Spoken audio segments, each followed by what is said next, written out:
Hello everyone, स्वागत है आप सभी बच्चों का इजी प्रेप पर। एक बार फिर से उम्मीद कर रहे हैं आप सबकी तैयारी बहुत ही जबरदस्त चल रही होगी।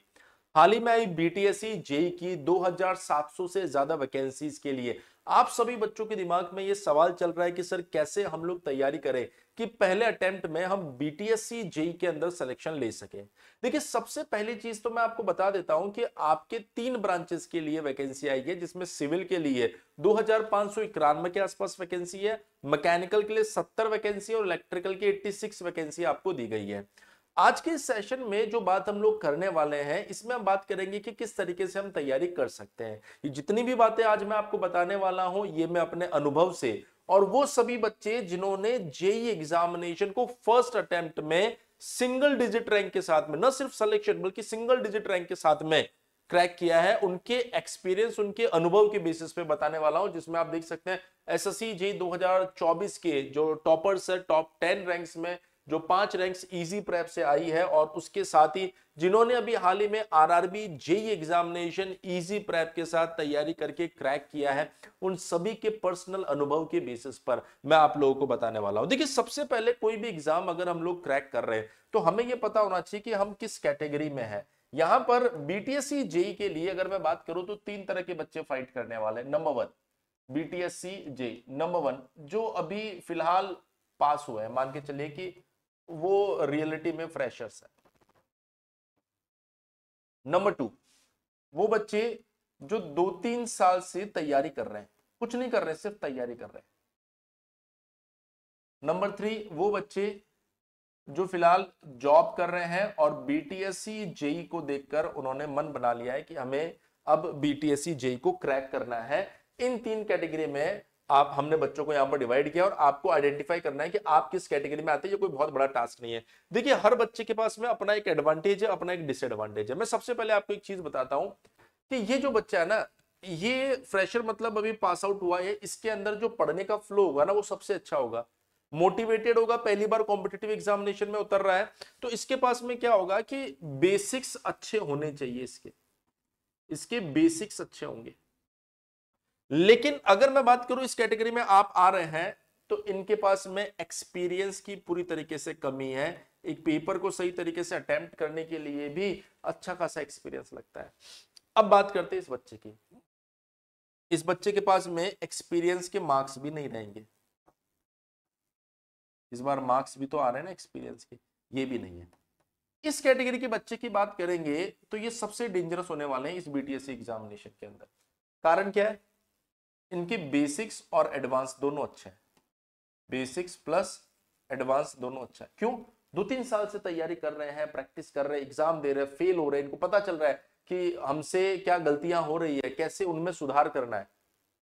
इन बच्चों ने प्रैक्टिस भी जबरदस्त कर रखी है, प्रैक्टिस भी बहुत अच्छी कर रखी है। लेकिन अगर यहां पर हम लोग बात करें माइनस पॉइंट, तो एक्सपीरियंस मार्क्स इनको भी नहीं मिलने वाले। बहुत सारे बच्चों का ऐसा कहना है कि सर जो बच्चे जॉब कर रहे हैं अभी, जिनके पास एक्सपीरियंस है, उनका सिलेक्शन सबसे जल्दी होगा। देखिए, मैं एक चीज आपको बता देता हूं, इनके पास में अगर मैं पॉजिटिव पॉइंट की बात करूं तो पॉजिटिव पॉइंट इनके पास में होगा experience marks.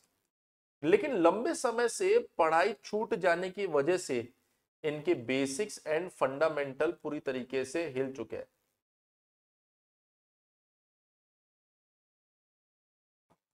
Basics and fundamental पूरी तरीके से हिल चुके हैं, तो रिटन एग्जाम में इनके मार्क्स आप लोगों से कम रहने वाले हैं। हाँ, इनमें भी कुछ ऐसे जीनियस होंगे जिन्होंने पहले से ये चीज सोच रखी थी कि सर एक समय ऐसी वैकेंसी आएगी और मैं उस समय उस एग्जाम को क्रैक कर लूंगा, तो मैं अभी से तैयारी कर रहा हूं। इनमें कुछ ऐसे जीनियस भी होंगे जो जॉब कर रहे होंगे और उन्होंने ऐसा सोच रखा होगा कि मुझे आरआरबी जेई या एसएससी जेई को क्रैक करना है, तो जॉब करते करते वो तैयारी कर रहे होंगे। वो बच्चे आपके लिए अगेन डेंजरस बनने वाले हैं। वो लगभग लगभग आप देखोगे तो इस कैटेगरी में जो एडवांटेज है वो भी रख रहे हैं और इस कैटेगरी का जो एडवांटेज है वो भी रख रहे हैं।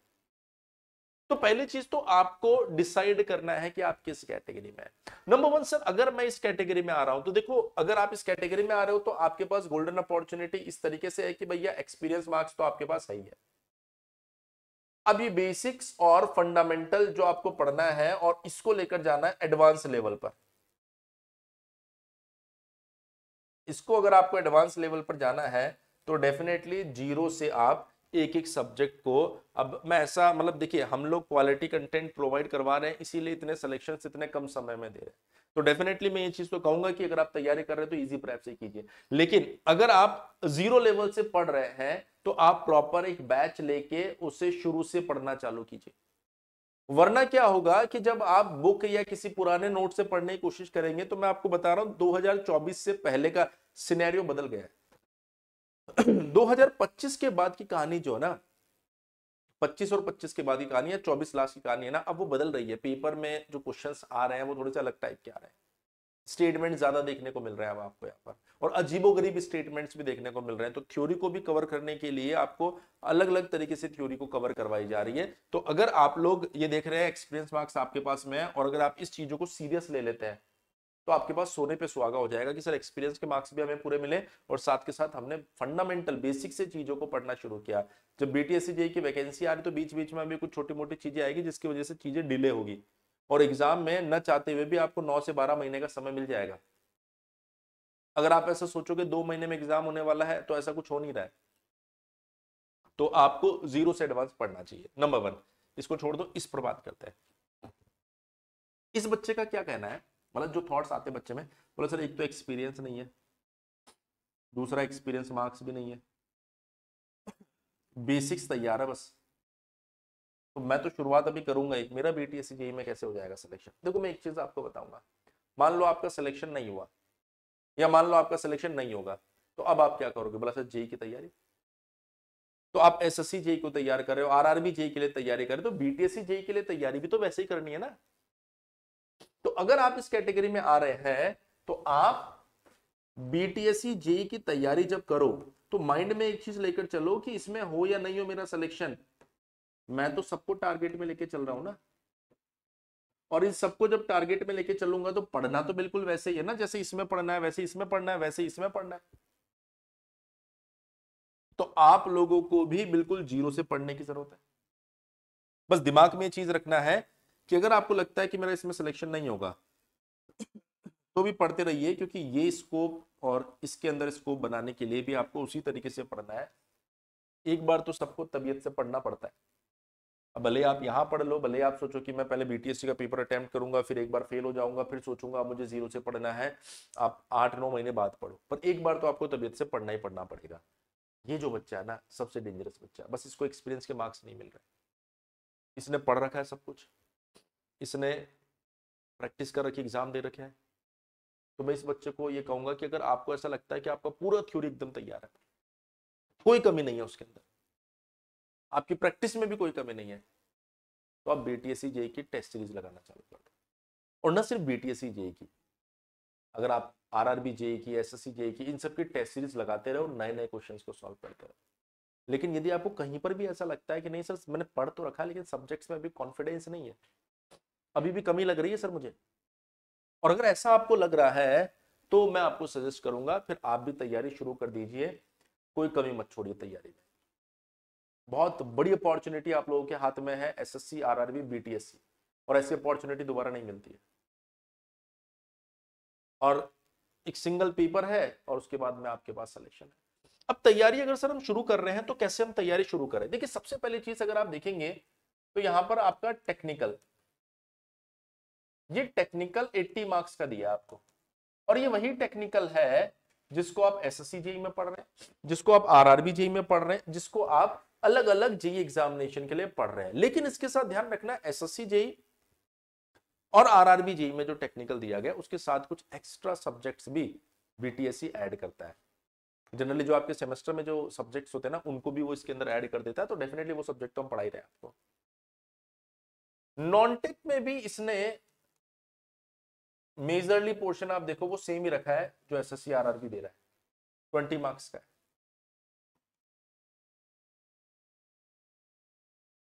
तो आपको क्या करना है, सबसे पहली चीज तो अभी के लिए एक्सपीरियंस वाली बात को दिमाग से निकाल देना है, और यहां पर सब्जेक्ट वाइज लिस्ट बना लेनी है। अगर आप पहली बार पढ़ रहे हैं तब तो आपको कुछ सोचना ही नहीं है कि भैया मुझे तो डे 1 से जो पढ़ाया जा रहा है बिल्कुल वैसा का वैसा मैं पढ़ता चला जाऊंगा।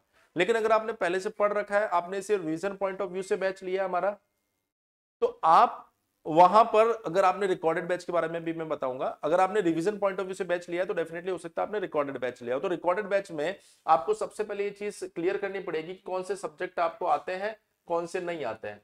तो जो आते हैं आपको, उनको आप लोग एक बार के लिए होल्ड पे रख सकते हो, जो नहीं आते हैं ना उनको पहले कंप्लीट कर लो रिकॉर्डेड बैच की मदद से।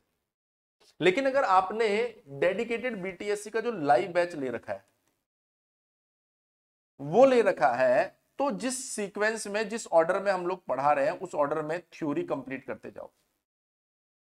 उसमें आपको एक प्रैक्टिस शीट भी हम लोग देंगे, और हर चैप्टर की जो प्रैक्टिस शीट आपको मिलती जा रही है उस प्रैक्टिस शीट को आप सॉल्व करते रहो।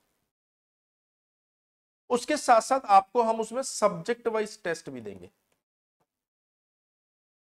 उसके बाद आपको उस पेपर को लगा लेना है, और साथ के साथ एक और रिस्पॉन्सिबिलिटी आपके ऊपर आएगी, वो है शॉर्ट नोट्स। उन शॉर्ट नोट्स को आपको अपने लेवल पर बनाते रहना है।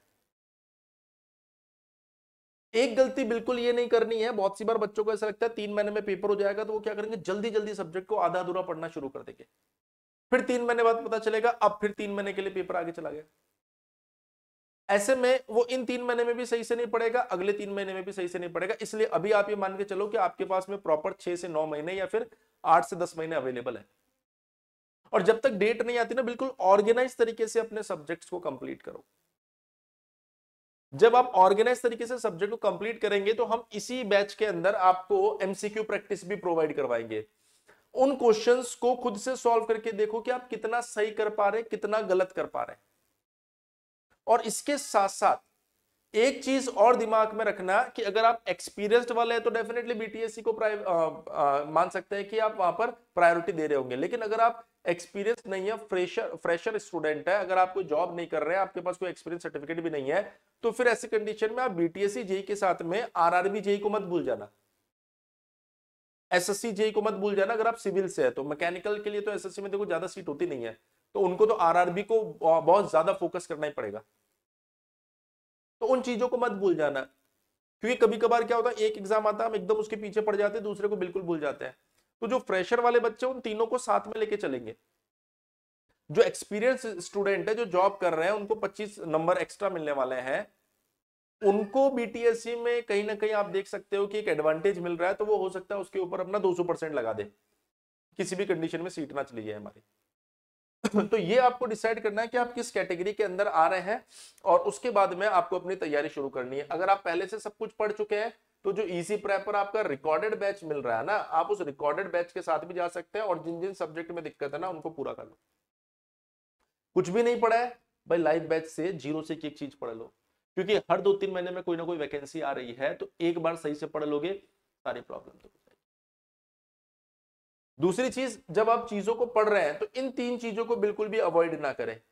प्रैक्टिस शीट, सब्जेक्ट वाइज जो भी टेस्ट हम लेंगे, और शॉर्ट नोट्स, ये आपको सेल्फ बनाना होता है। ये आपको सेल्फ बनाना होता है। जब आप इन चीजों को बना लोगे तो फिर आपको किसी भी तरह की कोई समस्या नहीं आएगी। इतना अगर आप कर लेते हैं तो कुछ समय के बाद में हम आपके लिए मॉक टेस्ट चालू करेंगे, और उस मॉक टेस्ट में आपको यह आइडिया लग जाएगा कि आपने अपने आप को कितना तैयार किया है। अभी से मॉक टेस्ट के पीछे मत पड़ना, अभी से कोई स्पेसिफिक टेस्ट मत लगाने लग जाना मिक्स्ड का कि सर सब कुछ पढ़ा ही नहीं है, मतलब तैयारी भी पूरी है ही नहीं, मॉक टेस्ट में उतर जाओ। अभी आपको सिर्फ यही करना है कि सर मुझे अपने इस टेक्निकल पोर्शन को बिल्कुल स्ट्रॉन्ग कर लेना, क्योंकि 80 मार्क्स का ये पैरेलली नॉन टेक भी करवाया जाएगा आपको। जब आप इसको स्ट्रॉन्ग करो तो इन 3 चीजों को फॉलो करो, इन 3 चीजों को फॉलो करोगे कोई दिक्कत नहीं आएगी आपको। सर अब एक क्वेश्चन ये आता है कि सर जो नोट्स आप बोर्ड पे लिखते हो उनको बनाएं कि ना बनाएं, अब ये आपके ऊपर डिपेंड है। आप चाहें तो उनका प्रिंट भी निकलवा सकते हैं, लेकिन मैं आपको बता रहा हूं नोट्स जो आप बनाओगे उसका कोई रिप्लेसमेंट नहीं होता है। मैं बोलता हूं ना, हमेशा जब भी आप तैयारी करो एक बार तबीयत से पढ़ लो यार। एक बार जब आप तबीयत से पढ़ लोगे ना, फिर उसके बाद आगे फ्यूचर में जो भी एग्जाम आते हैं ना, उनके लिए आपको सिर्फ प्रैक्टिस करनी होती है। प्रैक्टिस करते जाओ, पेपर लगाते जाओ, और कोई ना कोई एग्जाम आप निकाल लोगे। लेकिन एक बार तबीयत से नोट्स बना लो, तबीयत से शॉर्ट नोट्स बना लो, practice sheet, subject wise test, ये सब लगाते रहो। कोई आपके सिलेक्शन को नहीं रोक पाएगा। बस एक चीज ध्यान रखना, इस 25% के चक्कर में ये जो फ्रेशर वाले बच्चे हैं भाई, ये तो समझदार है, ये भी समझदार हो गए, ये जो बच्चे ना, ऐसा नहीं हो कि वो सारे एग्जाम भूल जाए उस 25% के चक्कर में। आपको इन दो के लिए तैयार करना है तो इसको भी लेके चल लो साथ में। क्या पता आपका रिटर्न इतना अच्छा निकल जाए कि आप उस 25 मार्क्स को भी पीछे छोड़ दो, क्या पता, पॉसिबिलिटी। तो मैं उम्मीद कर रहा हूं आपको समझ में आ गया होगा कि आपको करना क्या है, किस कैटेगरी में आप आ रहे हैं। यहाँ पर जिस भी कैटेगरी में आप आ रहे हैं उस तरीके से आप अप्रोच कर सकते हैं। फिर भी अगर आपके दिमाग में कोई डाउट रह जाता है तो इस वीडियो के कमेंट में आप उस चीज को लिख देना। इजी प्रेप पर 2 तरीके के बैच चल रहे हैं। एक आपका लाइव बैच चल रहा है जो आपको सिर्फ 1499 रुपए में अभी ऑफर में मिल रहा है। ये डेडिकेटेड बीटीएससी जेईई का लाइव बैच है। डिटेल्ड क्लासेस आपको इसके अंदर मिल रही है और हर एक चीज इसमें आपको लाइव पढ़ा रहे हैं, पीडीएफ नोट्स दे रहे हैं, आपको मोस्ट एक्सपेक्टेड प्रैक्टिस क्वेश्चंस की शीट आपको देंगे, प्रीवियस ईयर क्वेश्चंस मतलब उस एग्जाम से जुड़े क्या क्या क्वेश्चंस है, मॉक टेस्ट, ये सब कुछ मिलेगा। और अगर आप चाहते हैं कि सर मुझे सिर्फ रिकॉर्डेड बैच चाहिए तो रिकॉर्डेड बैच में प्री रिकॉर्डेड क्लासेस के साथ 4000 प्लस क्वेश्चन के एमसीक्यू प्रैक्टिस आपको देंगे, मॉक टेस्ट देंगे, रिवीजन सेशन भी इसके अंदर हमने ऐड कर रखे हैं। ये अभी 1 साल के लिए ऑफर में आपको 999 रुपए में मिल रहा है। आपको पता होगा इजी प्रैप के ऊपर द ग्रैंड दिवाली फेस्टिवल शुरू हो चुका है और उसी फेस्टिवल के अंदर आपको ये डिस्काउंट्स मिल रहे हैं। अगर आपको किसी भी तरह की कोई भी दिक्कत आती है तो आप हमारा हेल्पलाइन नंबर 7014639318 के ऊपर कॉल कर सकते हैं। बेस्ट ऑप्शन है, इजी प्रैप एप्लीकेशन को डाउनलोड कीजिए और वहां से आप बीटीएससी जेईई के कोर्स में एनरोल करके अपनी तैयारी शुरू कर दीजिए, क्योंकि जेईई की आगे और भी बहुत सारी वैकेंसी आपका इंतजार कर रही है। तो तैयारी को आज से नहीं, अभी से आप लोगों को शुरू कर देना चाहिए। इसी तरह के और भी लेटेस्ट अपडेट के लिए हमारे चैनल इजी प्रैप को सब्सक्राइब करके रखिए, क्योंकि इस पर आपको सबसे जल्दी और सबसे सही इंफॉर्मेशन आपको प्रोवाइड करवाई जा रही है। मिलते हैं आप लोगों से नेक्स्ट वीडियो में, तब तक के लिए थैंक यू सो मच।